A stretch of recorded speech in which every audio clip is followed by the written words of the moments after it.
Assalamu alaikum, program Perspectives, and I'm your host, Ghulam Nabi Morai. We discuss in this program a subject or a topic from various perspectives.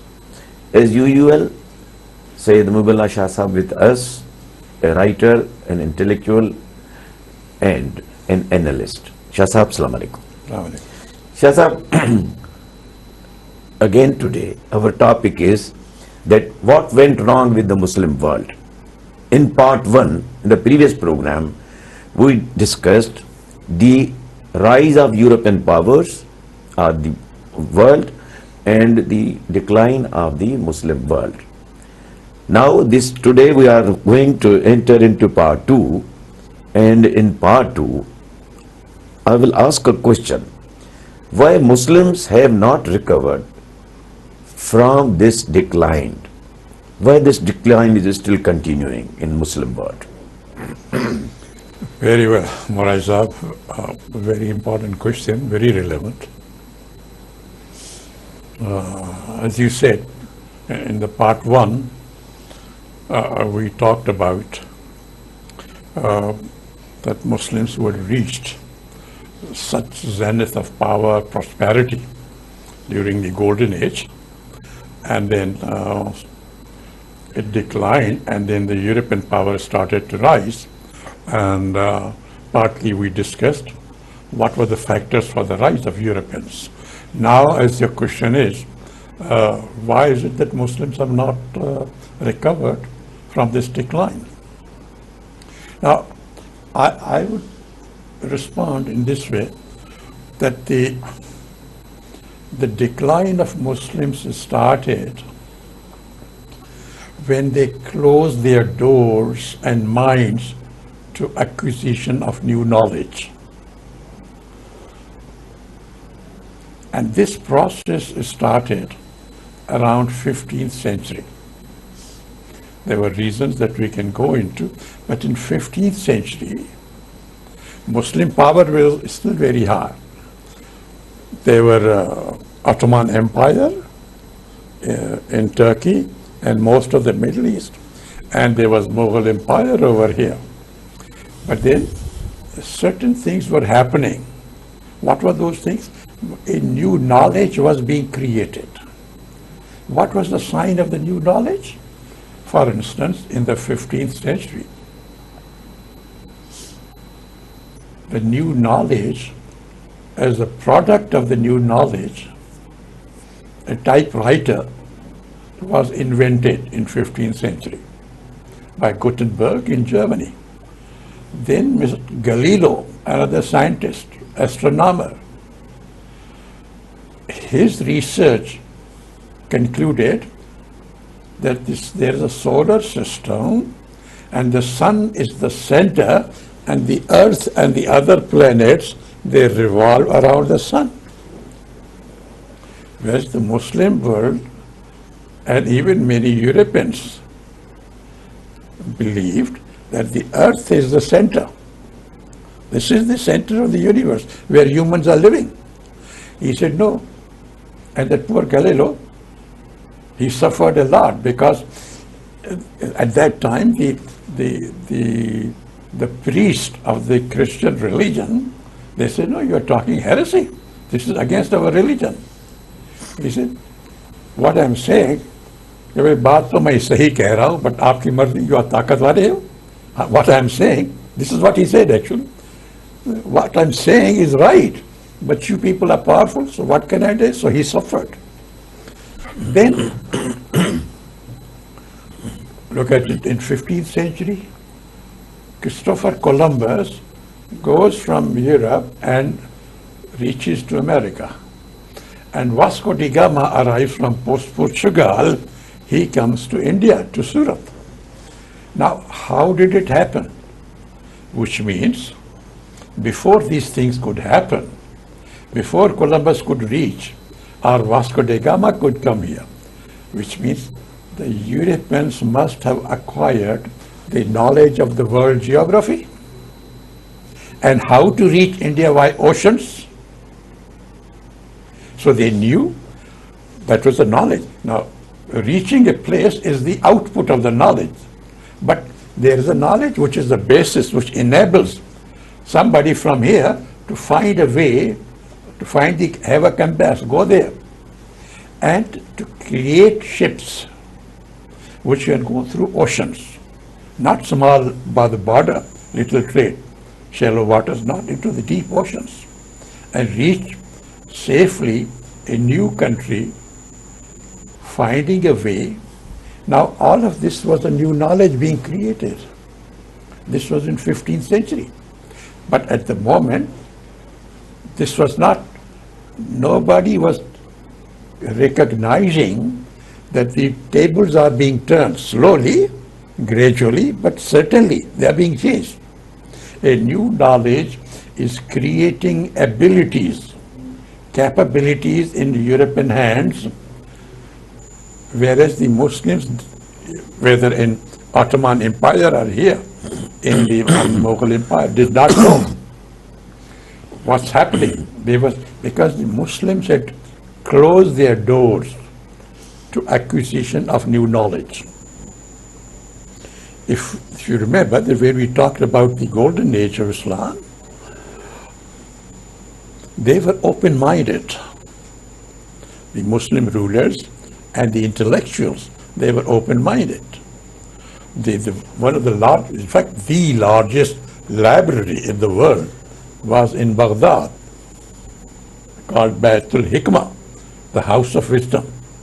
And in that library and in the research related to it, all kinds of people were working. There were Muslims working, there were Christians working, Hindus working, Chinese working, and they were contributing knowledge.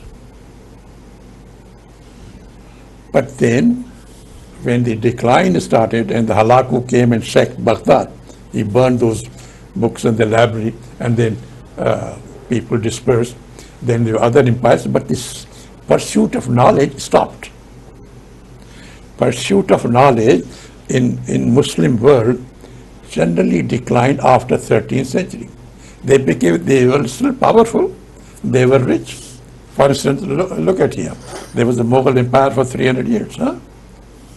There was a big fort, Delhi Fort, Lahore Fort, Agra Fort. There was a Taj Mahal. Have we ever heard that there was any big library created by the Muslims, by the Afghan? No? None. No. See? There was no knowledge. Pursuit of knowledge was, khatam. Buildings, yes. Mausoleums, yes.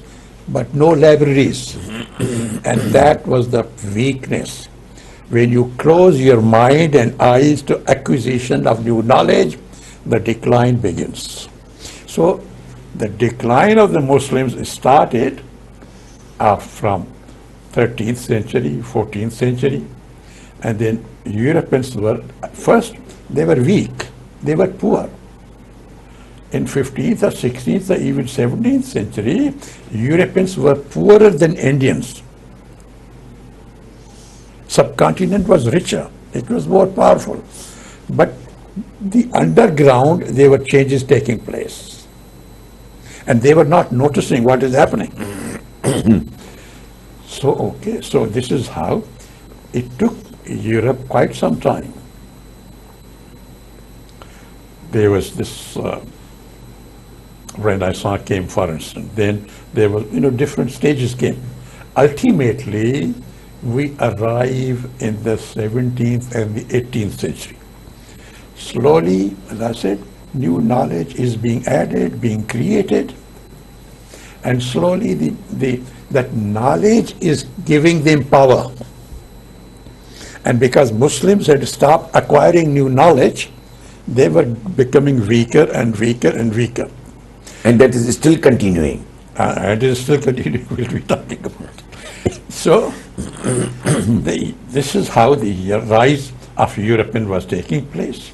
Then we arrive, by that time, starting from this 15th century, 16th and 17th, by that time Europeans had acquired, through knowledge, so much power that they knew navigation.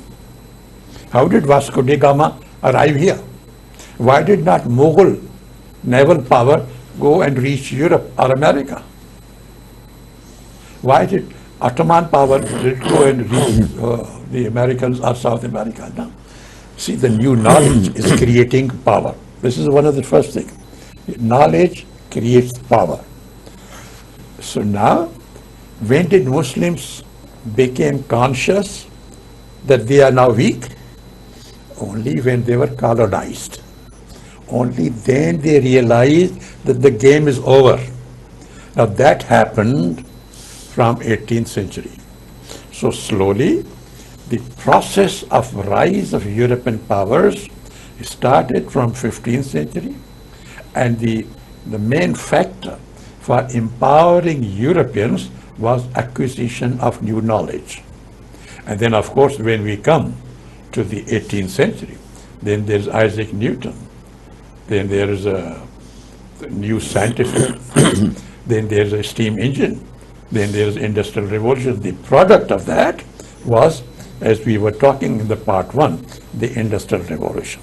So the new knowledge created a new technological things, new inventions were created, knowledge of geography, oceans. So new equipment was coming up. And then there were social and political reforms to empower people, to acquire, get this knowledge. The doors were open to everybody. Put together technology, knowledge, and social and political reforms. Put together, put the Europeans at the top, and then they came to colonize Muslims, whether in India or in the Turkish Empire or elsewhere. Then we'll go into the other part. We'll meet after the break.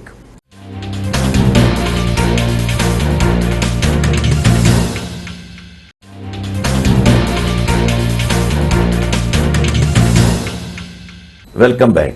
Shah Sahab, in the first part, we discussed the continuing decline of Muslim world. Now, when Muslims realized that they have been colonized, did they respond to that element? Okay, now this is a very important part of the discussion.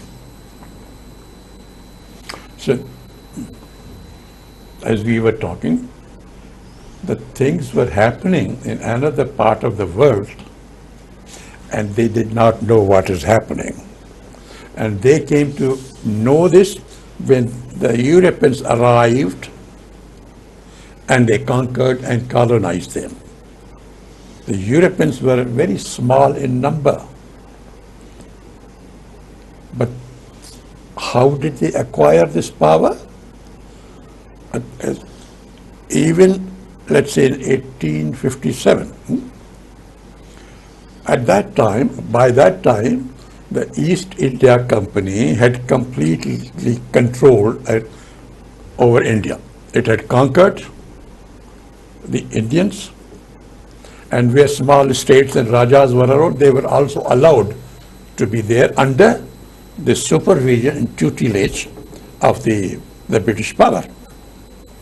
So in 1857, let us take a benchmark. The population of India was 25 crores. Okay. Now, they were all controlled by East India Company. Okay. What was the total population of England? Forget the East India Company. The total population of England from where this East India Company had come, the total population of England at that time was 1 crore. India was 25 crores. Okay? So you could see, and all of England had not come. It was just the East India Company. There were about 20, 30,000 people. That's all. Okay? Now, this is what knowledge, how knowledge empowers people. Again and again, we would like to underline this fact because this is one major weakness which still continues in the Muslim world. So now, how did they react? How did they respond? Very important point. Now there were different responses. They were very interesting and very different responses. And the fact that till today we are talking about it, that Muslim decline has continued, it means they have still not understood the real reason. Either they have not understood the real reasons for decline, or they have understood but they are not willing to do those things. We'll come to that part also later on. Now, how did they respond when they realized, oh, somebody from far away has come, very small people, but they are so powerful, they have colonized? There were different reactions. Different people in their own way. Some did not understand the real reasons. Therefore, they thought of different kinds of reasons. Some of them thought that the decline is there, let's say, that because we are not true Muslims. So they said, oh, in 13th century, 12th century, 11th century, 9th century, in the golden age, we were very powerful. Let us go back to that time. Then we will become very powerful. Some said, no, we should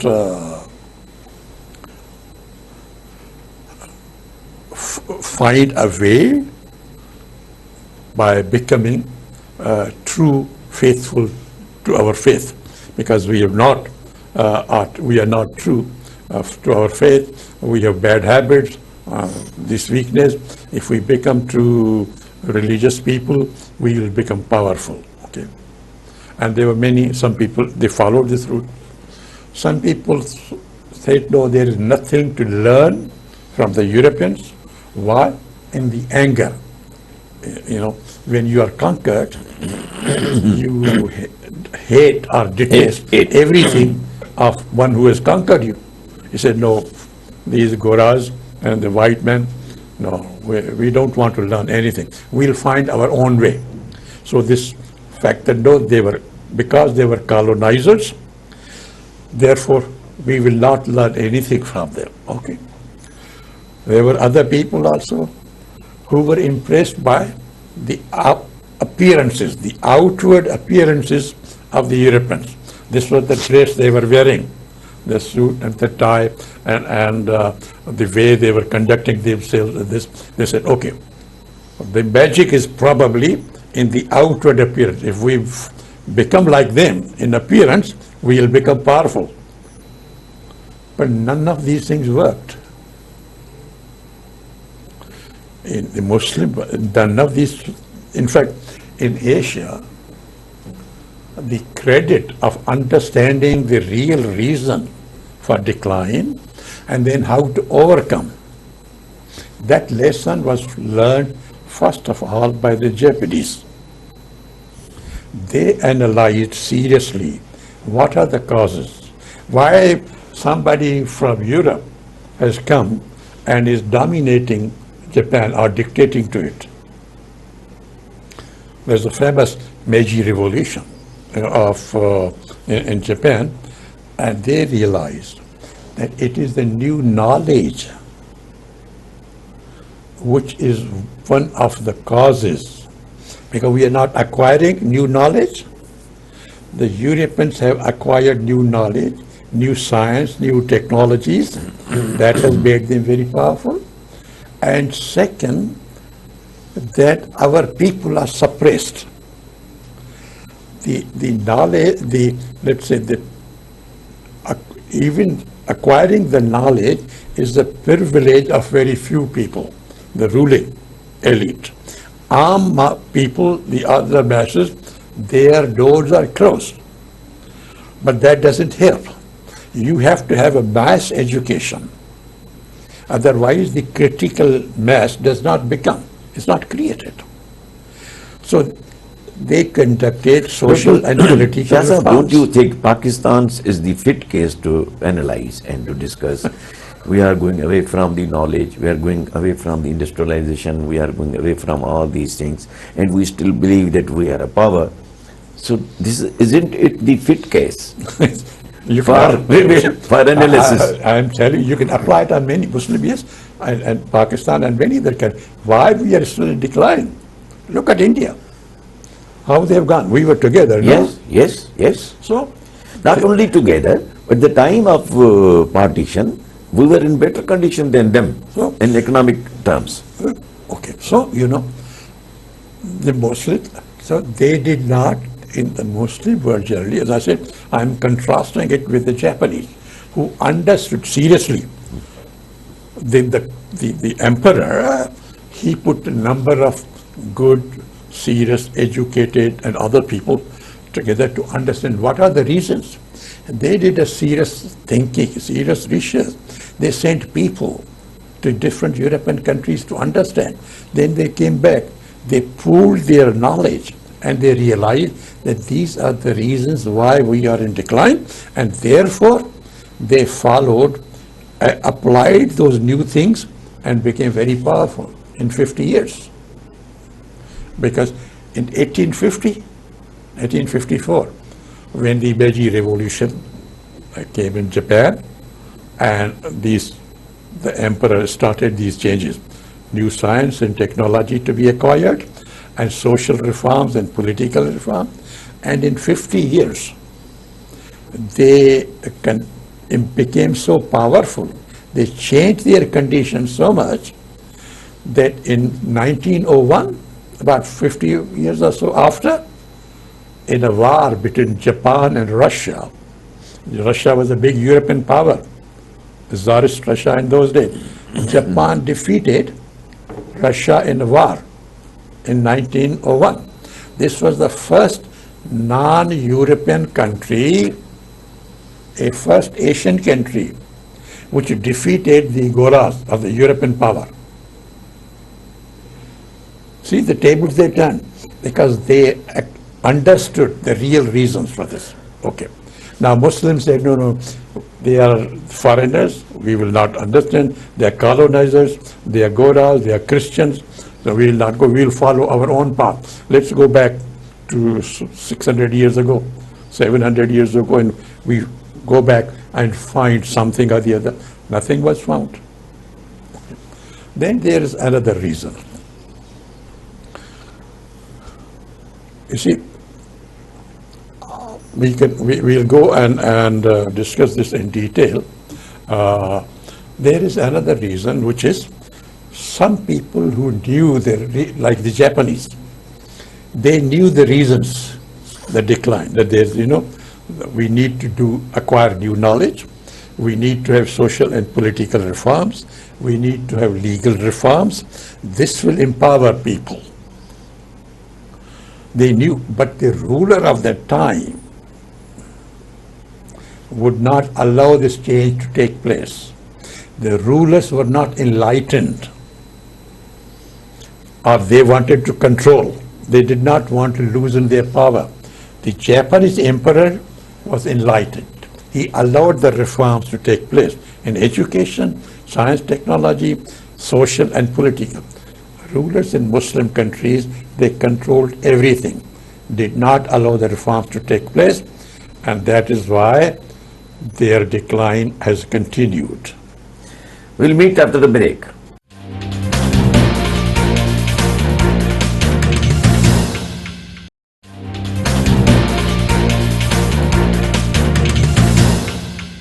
Welcome back.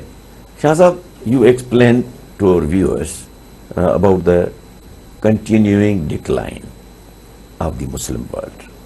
Now, what do you think? What are the main factors which can contribute to the reversing the decline? Well, as we talked in the earlier component, Japanese understood the reasons. In Muslim countries, many Muslim countries, they did not diagnose the reasons or decline correctly. They went on superficial grounds. Well, and therefore their decline has continued. Some who understood and diagnosed it correctly, that the reasons are these for decline, but the rulers of the Muslim countries, they would not carry out the needed changes or reforms so that they can move from decline to empowerment. It needs certain changes. Some did not even recognize they couldn't diagnose it, but some who did recognize and diagnosed it properly, but their views, their recommendations, their suggestions were not accepted. In Japan, the emperor accepted and implemented them and changed the conditions. Here, Muslim rulers were not willing to accept those conditions. Now, what are those conditions? What are those factors which are important for transforming Muslim society or reversing this decline? From disempowerment, they become powerful. If I see, what lessons one can learn, if I see the rise and the reasons for the rise of the Europeans, I see there are 5 reasons.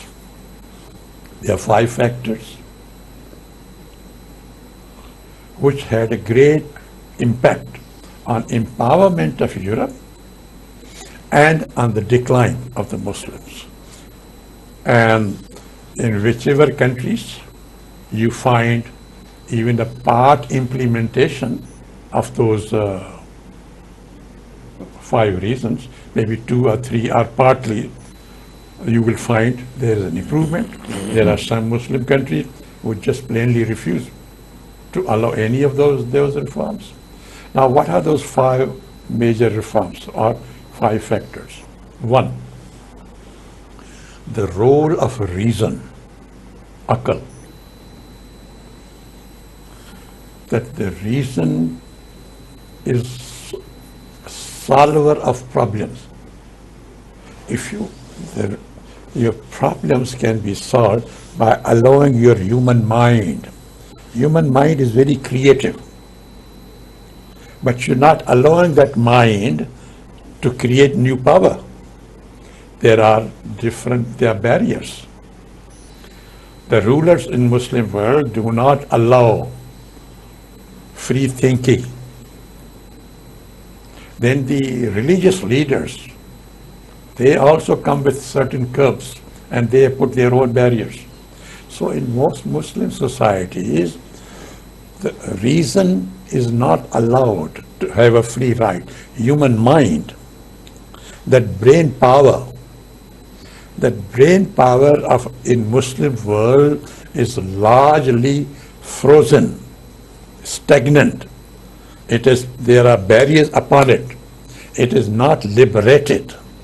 It is not allowed to create new knowledge. And that new knowledge can be created by applying reason. If you allow a large role to reason, then new knowledge will be created. And that new knowledge will be able to solve the problems. But if new knowledge is not created, then the problems, how will they solve? Then somebody from Europe or America will come, as we now do, get them aid, and somebody comes from there to tell us, because we are not creating our own. Our brain power is frozen, is stagnant. So allow reason, first factor, to play a larger role, and your problems will largely be solved. How? By reason will create new knowledge. That's one part. Second, this new knowledge mostly in science and technologies has opened up that industrial revolution that we talked about in part 1. Now, industrial revolution is continuing. It started in 18th century. But it was not a one-shot affair. Today, as we are sitting, talking here, this is the fourth industrial revolution. The knowledge is added, being created. First industrial revolution was the steam engine. That was the basis. Then second industrial revolution followed when electricity was invented. Many other things happened because of that. Third industrial revolution came when the computer and digital technology came. So many other things. We all know how we practice this. Now we are in the fourth industrial revolution of artificial intelligence. And quite soon, most of it's becoming so powerful, and it is increasing exponentially so fast. There are many people who think that this artificial intelligence will dominate the human intelligence, the human beings. So anyway, this point is the knowledge keeps adding, the industrial revolutions keep happening. 1, 2, 3, now we are in the fourth generation of the industrial revolution. So that's the second part. Third, let us give a reason and give an example. Supposing somebody, the Pakistan is a good example. Supposing there is somebody has knowledge, very highly educated. Supposing somebody is a PhD or he's a scientist, big knowledge. If the system of government does not open opportunities to him, what will his knowledge do? No, but then there is a brain drain. They'll go somewhere else where they will find their place. That part of we're talking about Muslim society. They can go to the non-Muslim society. Yes. But here and in other Muslim countries. Point is that what I'm saying, knowledge or education alone, our education is not, our education does not even give knowledge. Yes. This is education without knowledge.